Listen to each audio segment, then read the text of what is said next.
ලෝකයේ පුද්ගලයන් වර්ග කරන්න පාවිච්චි කරන ප්‍රධානම ක්‍රමවේදයක් තමයි ඒගොල්ලෝ ජෙන්ඩර් එක අනුව වර්ග කිරීම. ඉතින් මෙහෙම ගත්තහම පුද්ගලයන් ප්‍රධාන වර්ග කිරීම දෙකකට ලක් වෙනවා. ඒ තමයි ගැහැණු එහෙම නැත්නම් පිරිමි. ඉතින් මෙතනින් එහාටත් ගිහිල්ලා විවිධ ජීව විද්‍යාත්මක විවිධ සමාජීය හේතුන් මත පුද්ගලයන් මේ ගැහැණු පිරිමි කියන දෙකට අමතරව තවත් එහාට පුද්ගල වර්ග කිරීම වලට ලක් වෙලා තියෙනවා. නූතන සමාජයේ අපිට ඕන තරම් ඒවා අහන්න දකින්න ලැබෙනවා. ඉතින් ඒ විදිහට අහන්න දකින්න ලැබෙන දෙයක් තමයි මේ LGBTQ කියන්නේ. මොකක්ද LGBTQ කියන්නේ? අපි අද කතා කරමු ඒ ගැන. ඒකක් එහෙම හදාගෙන පුටුවක් බලලා වාඩි වෙන්න.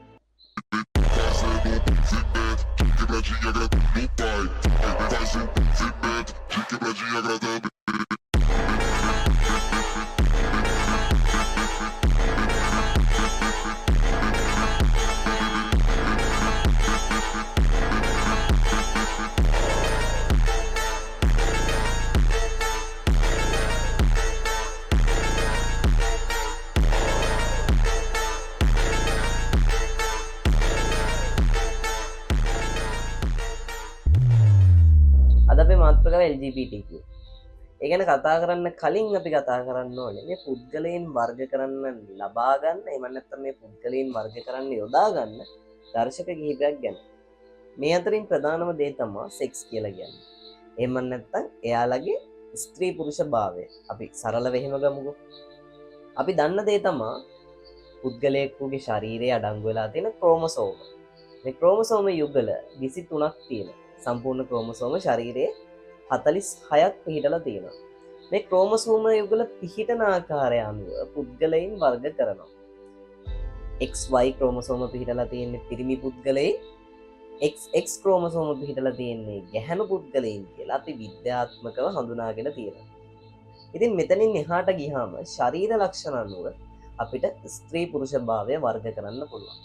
උදාහරණ විදිහට ගැහැණු අයගේ උකුල පළල්, පිරිමි අයගේ පපු ප්‍රදේශයේ පළල්, ගැහැණු අයගේ මේද ස්තර තැන්පත් වීම බහුලව බලා ගන්න පුළුවන්. පිරිමි අයගේ ඝනව රැවුල වැවෙනවා.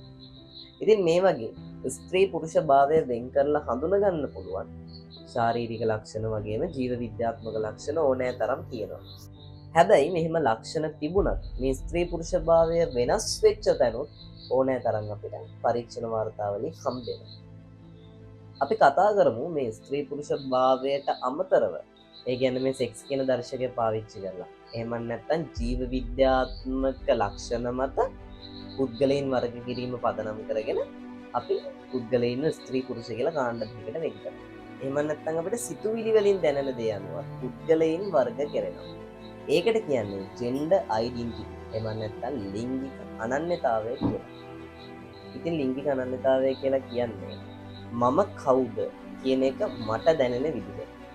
ජීව විද්‍යාත්මකව පිරිමි කෙනෙක් වෙලා ඉපදෙනවා. ශාරීරික ලක්ෂණ ඔක්කොම පිරිමි කෙනෙක්ගේ වගේ ඝනව රැවුලත් වෙන හැමදේම වෙනවා.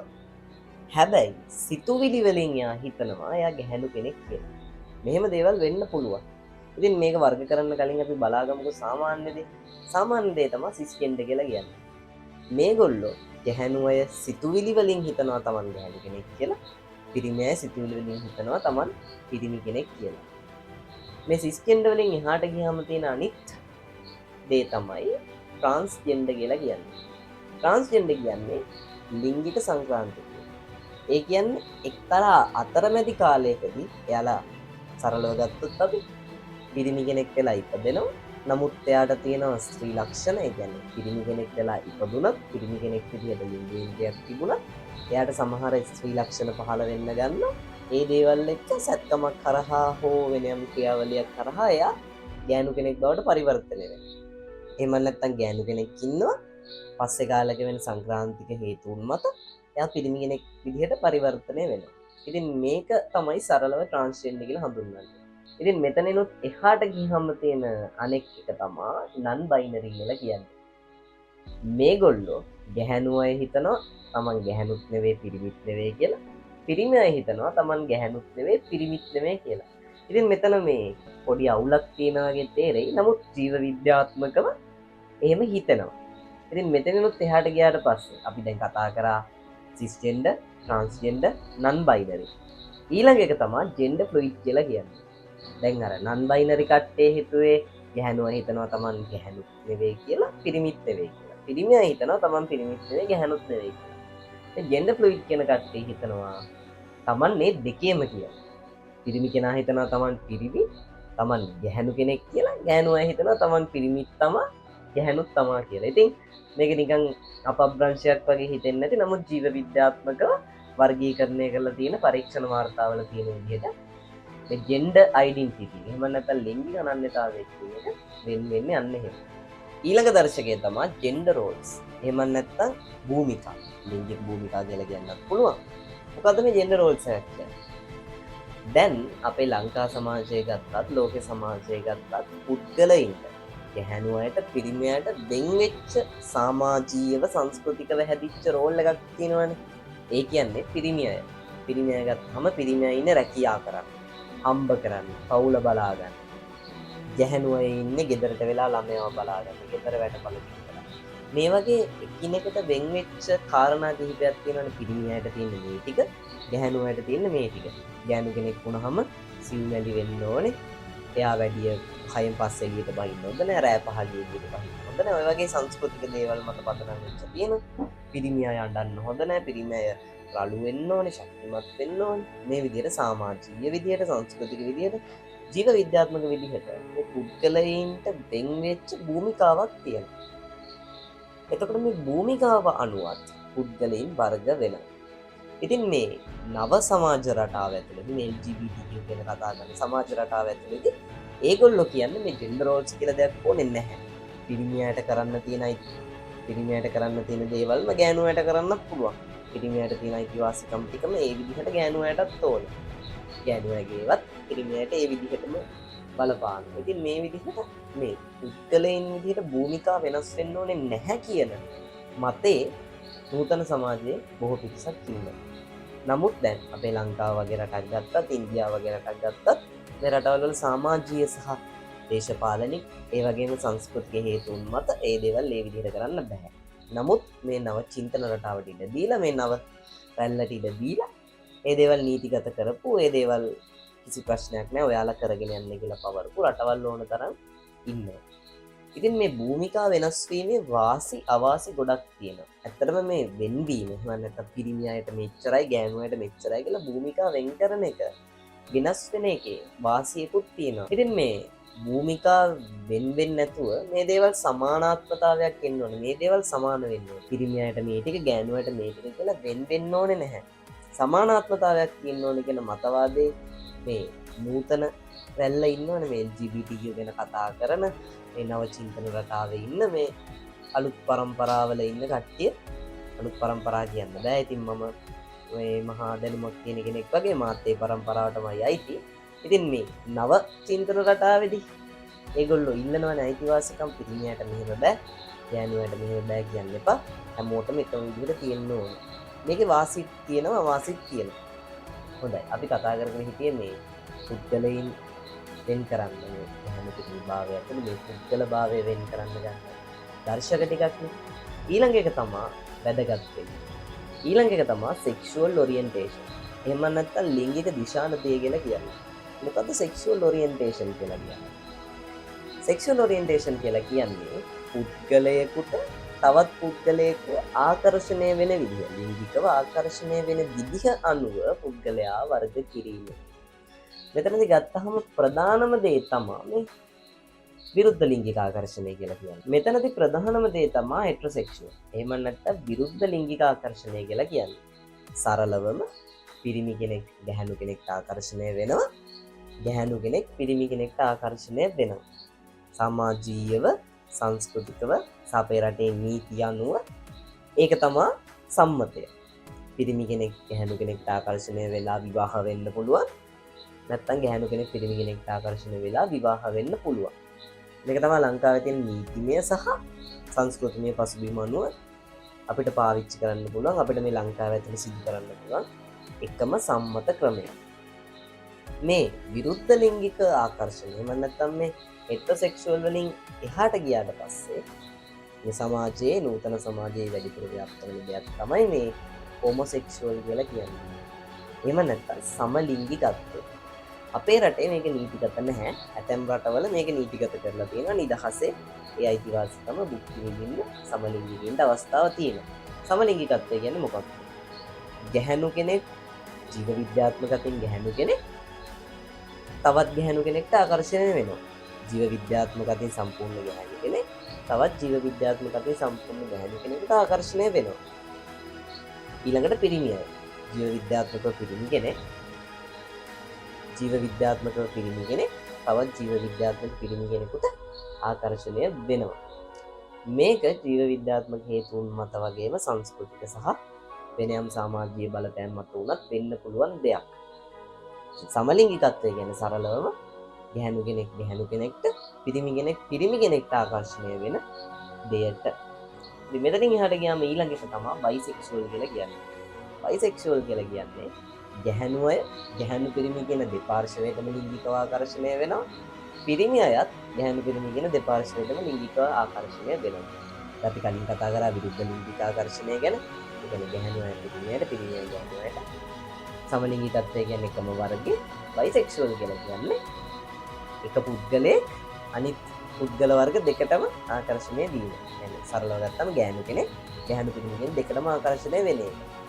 ඉතින් මෙතනින් එහාට ගියාම තියෙනවා ඒ සෙක්ෂුවල්. ඒ කියන්නේ දෙකටම නැහැ. දෙකටම නැහැ කියලා කිව්වේ ගැහැණු කෙනෙක් ගැහැණු පිරිමි කියන දෙපාර්ශ්වයටම ලිංගික ආකර්ෂණයක් තියෙනවා. පිරිමි කෙනෙක් ගැහැණු පිරිමි කියන දෙපාර්ශ්වයටම ලිංගික ආසාවක් නැහැ. ඒකට තමයි ඒ සෙක්ෂුවල් කියලා කියන්නේ. ඉතින් මේ තමයි ප්‍රධානම වර්ග ටික මේ සෙක්ෂුවල් ඔරියන්ටේෂන්. එහෙම නැත්නම් ලිංගික දිශානති. කෙනෙක් ලිංගිකව තව කෙනෙක්ට ආකර්ෂණය වෙන්නේ කොහොමද කියන එක වර්ග වෙන ප්‍රධාන ක්‍රම ටික.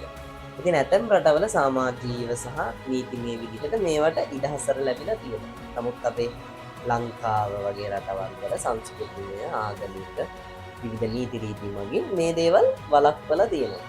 හැබැයි මේ වෙනකොට ලංකාවේ අපි ඕන තරම් දන්නවා මේ විරුද්ධ ලිංගිකය ඇරුණම එතනින් එහාට ගිය අනිත් ලිංගික අයිතිවාසිකම් පිළිබඳ පිරිස ඕන තරම් ඉන්නවා. ලංකාවේ ඉඳලා පිටරට යන පිටරට ගිහිල්ලා අයිතිවාසිකම් පිළිබඳ පිරිස ඕන තරම් අපි අන්තර්ජාලයේ මෙහෙ දැකලා එහෙම තියෙනවා. අපි බලමු ලංකාව වගේ රටකට මේ දේවල් ආවොත් හොඳද?